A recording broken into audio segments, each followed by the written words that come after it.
फ्रांसीसी जहाज और बरतानवी फ्रेटर पर फायरिंग की, जो जंगबंदी की खिलाफ वर्जी है। डील ना हुई तो वो काम करूंगा जो 47 साल में किसी सदर ने ना किया हो। ईरान के पावर प्लांट्स और पुल को तबाह कर देंगे, अब नरमी नहीं बरतेंगे। आबना हरमस की बंदिश से ईरान को रोजाना $500 मिलियन का नुकसान हुआ। ईरान की जंगी मशीनें खत्म करने का वक्त आ चुका है।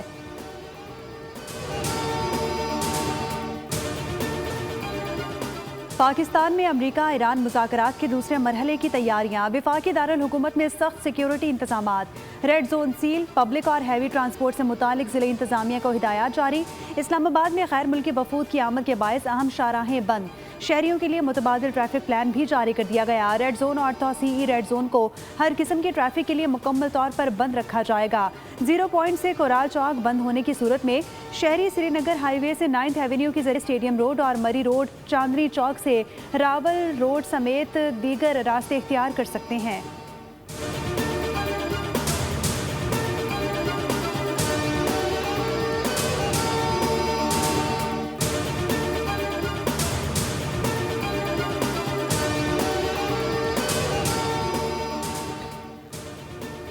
ईरान अमरीका जंगबंदी खत्म होने में 3 दिन बाकी। वाशिंगटन में ईरान की सूरत हाल पर अमरीकी सदर डोनाल्ड ट्रंप की ज़ेर सदारत सिचुएशन रूम में अहम इजलास हुआ।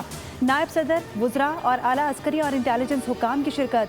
सदर ट्रंप ने फील्ड मार्शल सैयद आसिम मुनीर और ईरानी क़यादत से फ़ोन पर गुफ्तगू की।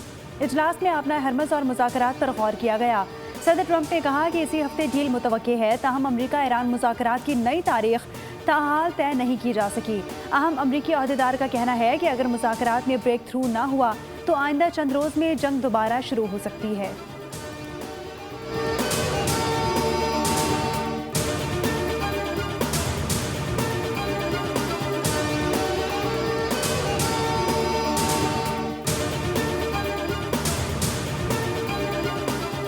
हम अपने दिफा का कानूनी और जायज़ हक इस्तेमाल कर रहे हैं। ट्रंप को कोई हक नहीं कि वो आवाम को इसके हुकूक से रोके।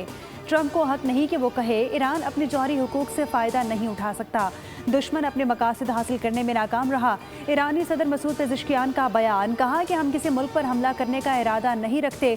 हमारा बुनियादी मौक़िफ़ ख़ित्ते में अमन, इस्तेहकाम और सलामती के तहफ़्फ़ुज़ पर मबनी है। हम जंग बढ़ाना नहीं चाहते, ना ही हमने कोई जंगें या तनाज़ात शुरू किए।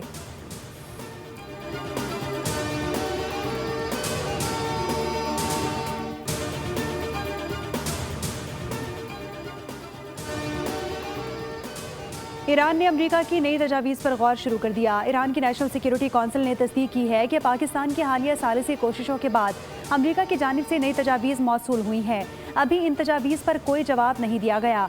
अमरीका के साथ मुज़ाकरात में सख्त मौक़िफ़ बरकरार है। ईरानी कौम के मफादात का हर कीमत पर दिफा किया जाएगा। आबना हरमस की बंदिश दुश्मन के बहरी नाकाबंदी ख़त्म होने तक जारी रहेगी। स्पीकर पार्लियामेंट डॉक्टर मोहम्मद बाकिर कालिबाफ ने अमरीका को सख्त खबरदार किया। कहा कि अगर अमरीकी बहरी जहाज़ 1 इंच भी आगे बढ़ा तो ईरान बराह रास्त फायर करेगा। दुश्मन अब ज़मीनी हकीकत और ईरान की ताकत को अच्छी तरह समझ गया होगा। अमरीका के साथ बातचीत में कुछ पेशरफ्त ज़रूर हुई है, लेकिन अभी भी दोनों फरीकैन के दरमियान बहुत बड़ा फासला मौजूद है, जिसे ख़त्म करना फ़िलहाल मुश्किल नज़र आता है। अमरीका ने नाकाबंदी का ऐलान किया, जो एक भोंडा और जालिहाना फैसला था।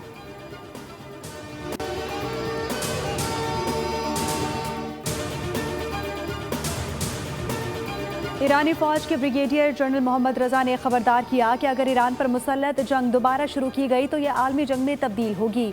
जनरल मोहम्मद रज़ा ने कहा, अमरीका किसी भी सूरत ईरान की मिसाइल बनाने की सलाहियत को रोक नहीं सकता। उन्होंने कहा कि इस माह तैयार किए गए मिसाइलों से जवाब दिया जाएगा। ख्याल रहे कि अमरीका और इसराइल के हमलों के बाद ईरान ने भरपूर जवाबी कार्रवाइयाँ की थीं और पाकिस्तान की सिफारती कोशिशों से जंगबंदी मुमकिन हुई थी।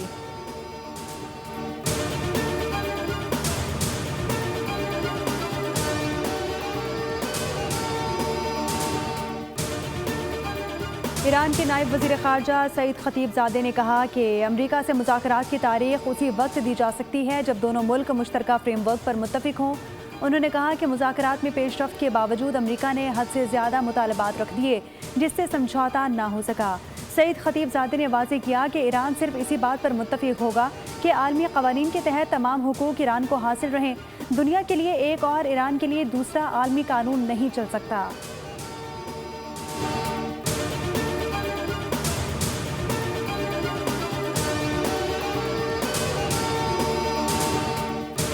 यमनी तंजीम अंसारुल्लाह के सीनियर अहदेदार हुसैन अल-अज़ी ने अमरीका को सख्त खबरदार किया कि अगर बाबुल मंदब बंद कर दिया तो कोई भी उसे नहीं खोल सकेगा। हुसैन अल-अज़ी ने कहा, ट्रंप और उसके साथी अमन की राह में रुकावट बनने वाले इक़दाम तर्क करें और हमारे लोगों के हुकूक का एहतराम किया जाए।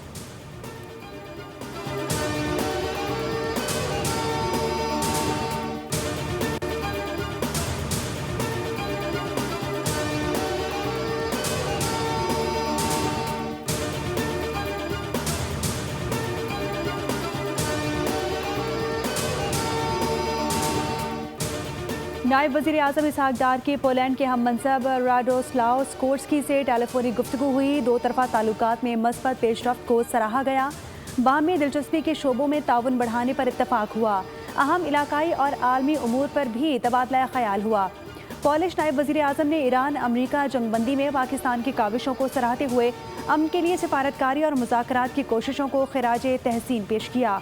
इसहाक डार को रवा साल जून में पोलैंड के दौरे की दावत भी दी गई।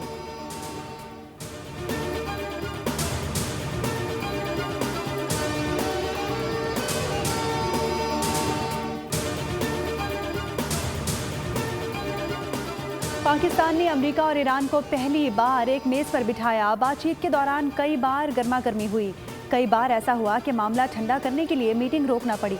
स्पीकर कौमी असम्बली अयाज सादिक का लाहौर में तकरीब से खिताब, कहा कि अमेरिका ईरान से बातचीत मौजज़े से कम नहीं था, ये मौजज़ा था। अमेरिका ईरान मुज़ाकरात में इतने करीब पहुँच गए थे कि ड्राफ्ट बन रहा था। गैर मुल्की वफूद पर भारत और अफगानिस्तान की जानिब से हमले का खदशा था। अमेरिका ईरान को बताया, जंग से पूरी दुनिया मुतासिर हो रही है।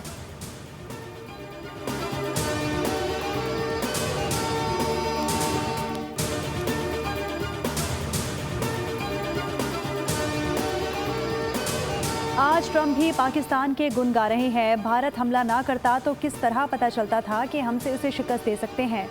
भारत ने पाकिस्तान पर हमला करके हिमाकत की। पाकिस्तान एयरफोर्स ने भारत के जहाज़ गिराए और दुनिया में पाकिस्तान की बल्ले बल्ले हुई।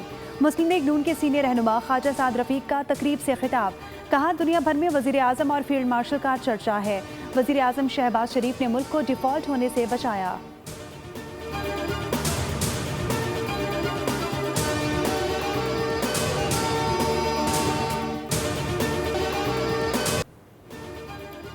पाकिस्तान से बेहतरीन ताल्लुकात के बाद अमेरिका के लिए भारत पर एतमाद करना मुश्किल हो गया। बैनुल-अक़वामी जरीदे की रिपोर्ट एशिया टाइम्स के मुताबिक पाकिस्तान ने ईरान अमेरिका मुज़ाकरात में अहम किरदार अदा किया, जबकि खित्ते के मामलात पर भारत की सिफारतकारी बिल्कुल खामोश रही। मोदी ने अमेरिकी सदर डोनाल्ड ट्रंप से महज तेल और सप्लाई के निज़ाम पर बात की, जबकि पाकिस्तानी सिफारतकारी के जरिए खित्ते में अमन की बहाली के लिए कोशिशों में मसरूफ़ रहा। भारतीय वज़ीर ख़ारजा जयशंकर का मुत्तहदा अरब अमारात का दौरा भी मुदाखलत की बजाय राब्ते और यकीन दहानी तक महदूद रहा। बैनुल-अक़वामी सतह पर पाकिस्तान को तनहा करने की ख्वाहिश में मोदी ने भारत को तबाही के दहाने पर पहुंचा दिया। पाकिस्तान का मौक़िफ़ है कि जनूबी एशिया जैसे खित्ते में अमन व इस्तेहकाम की जीत पूरे खित्ते की जीत है।